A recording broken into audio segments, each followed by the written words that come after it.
Shabbat Shalom. Shabbat Shalom. Your testimonies endure for all time. But what are those testimonies? Let's do a little pop quiz. Everybody freezes. I know we were chatting about testing before the services began. Don't worry, there's no grade for this. It's just for informational purposes only. The Wisdom of Ben Sira. Who's read? The Apocrypha? The Apocrypha? No, the Wisdom of Ben Sira. The Book of Enoch. Who's read the Book of Maccabees? Oh, we got a one hand over there for at least the Book of Maccabees. All of them? Yeah. Okay. 4? Good on you. Yes, good on you, sir. They are not easy to get through as they progress. So these books probably sound a little unfamiliar. If I were to say Genesis, we're going to get a lot more nods, a lot more comprehension behind the eyes. If I say even the Book of Judges. Oh yes, of course I remember the Book of Judges. Maybe I haven't read all of it, but I know about it. Book of Isaiah, sure. We've done the Haftarot from Isaiah, but Ben Sira, Enoch, Book of Maccabees. Okay, I know about the Maccabees, but they have their own book. Was that based on the movie, or was the movie based on it?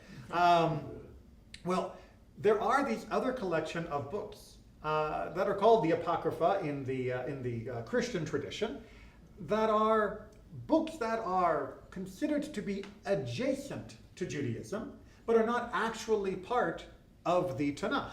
They're not part of the canon. They're not part of the Tanakh. Tanakh is, of course, the Hebrew acronym for Torah, Nevi'im, Ketuvim, the books of the Torah, the 5 that you're all most familiar with, the books of the prophets, and the books of writings, where you'll find things like Psalms, Proverbs, the book of Esther, and so on. Well, why aren't they part of the canon? When did the Tanakh become the Tanakh then? If there were other books floating around that are similar in content and similar in style, why aren't they in there? Great question, I tell you, that you're asking. But I will ask you to ask an even different question from the opposite direction. Well, why are some books in it that I think maybe shouldn't be in it?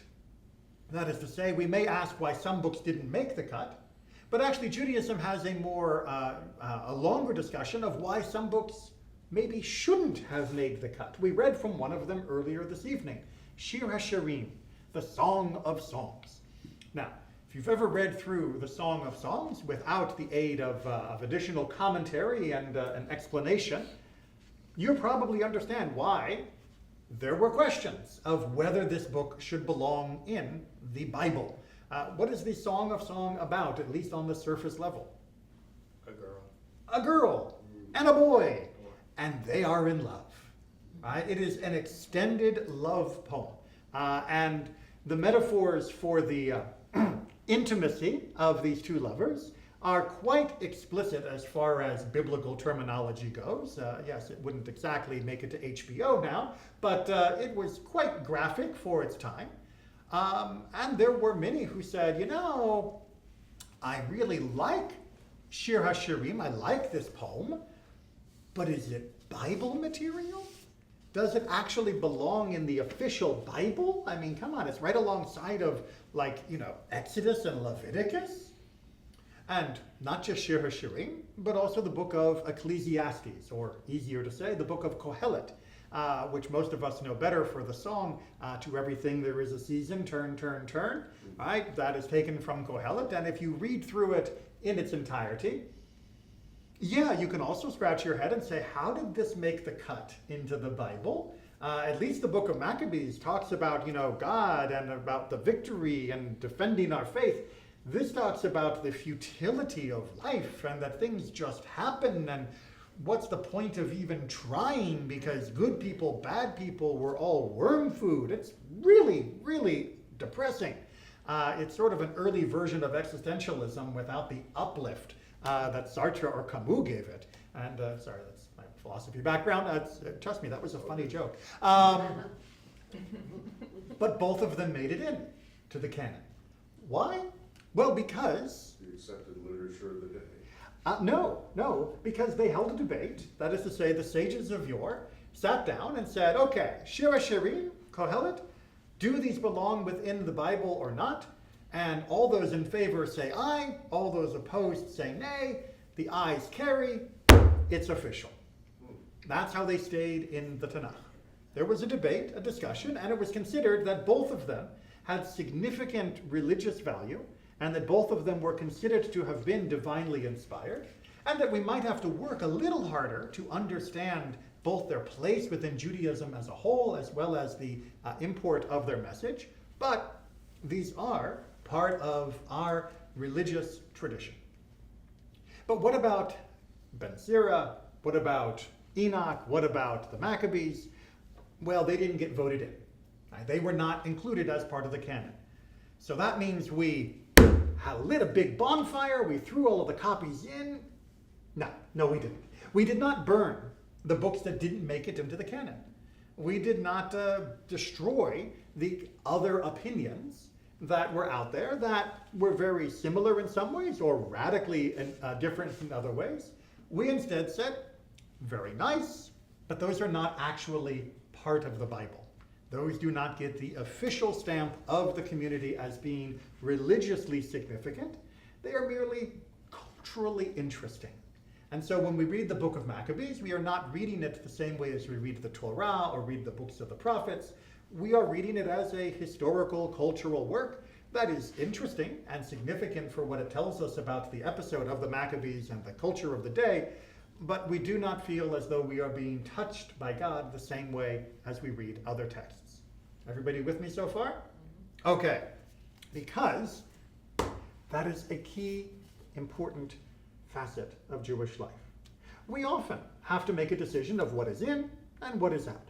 How are we going to celebrate this holiday? How are we not going to celebrate this holiday? What are we going to have within our library as official works of Judaism? What is going to be not quite official?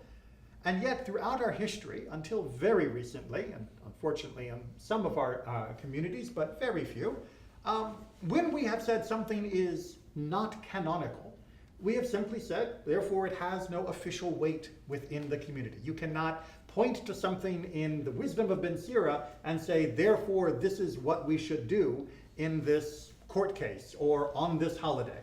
We can simply look at it and say, oh, that's interesting. Or not interesting for that matter. Other faiths, on the other hand, have a history. Anybody here know of the early Roman history of Catholicism? What was the first thing they did once they had agreed upon the official rulings of Christianity?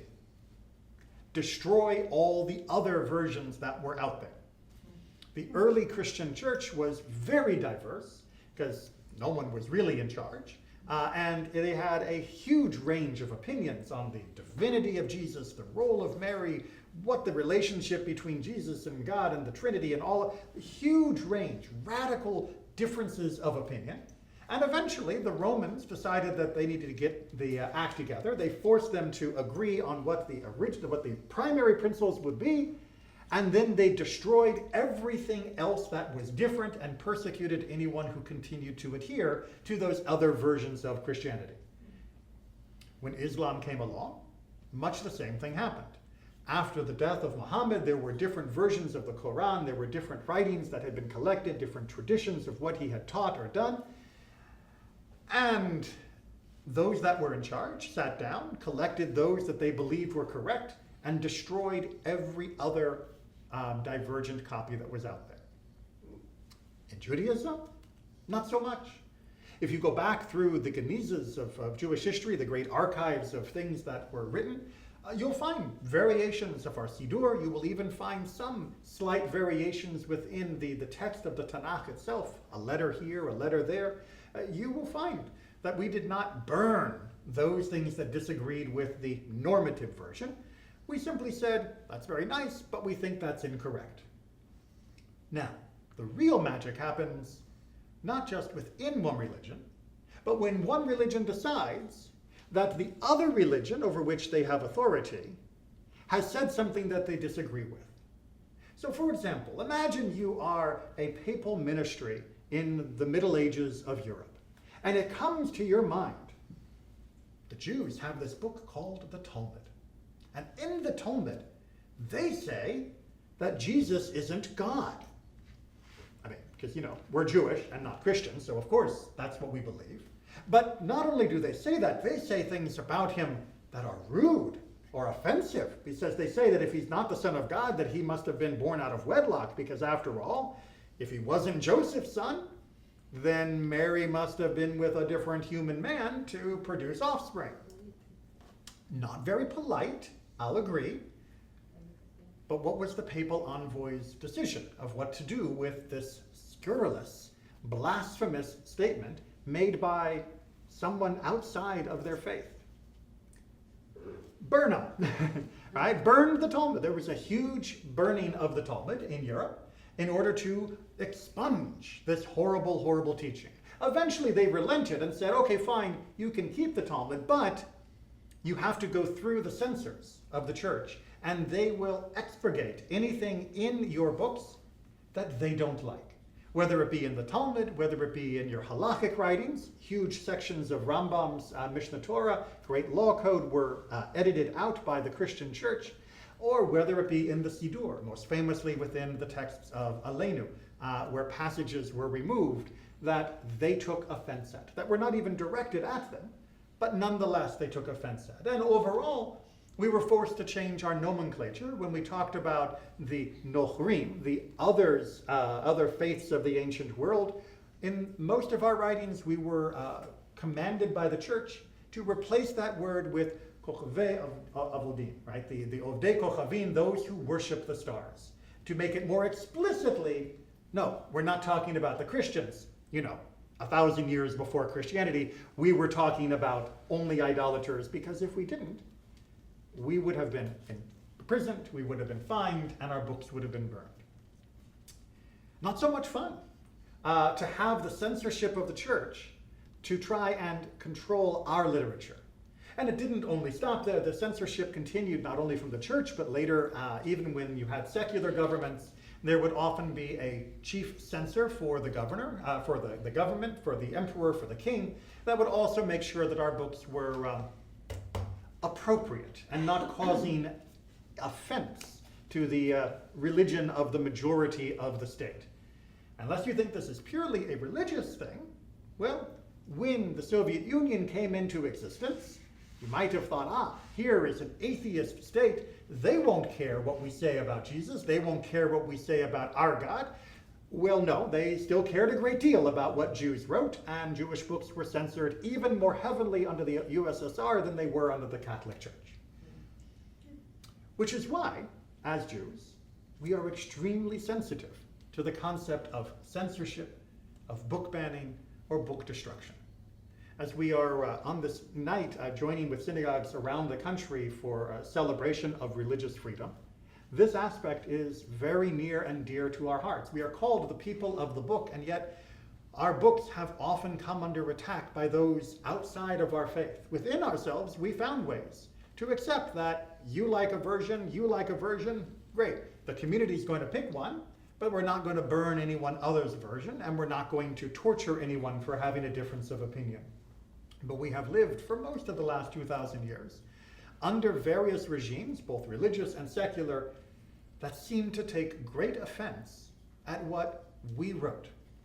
Now you'll note there's an underlying hypocrisy here, which is one of the fundamental truths that our founding ancestors of the United States discovered, which is that when you are censoring someone else's religion because you find it offensive, or someone else's thought because you find it offensive, that there is a hypocrisy that is slipping in your mind. Because you are saying, I'm allowed to do something offensive to you, to edit your books, to delete your thought, to destroy what you are saying, but you are not allowed to do that to me. I can censor your books, but if my book says the Jews are Christ killers, or the Jews are usurious money lenders, you have no recourse to ask that my books will be edited to conform to your opinion. It turns out that the wand of censorship is always pointed away from whomever has power.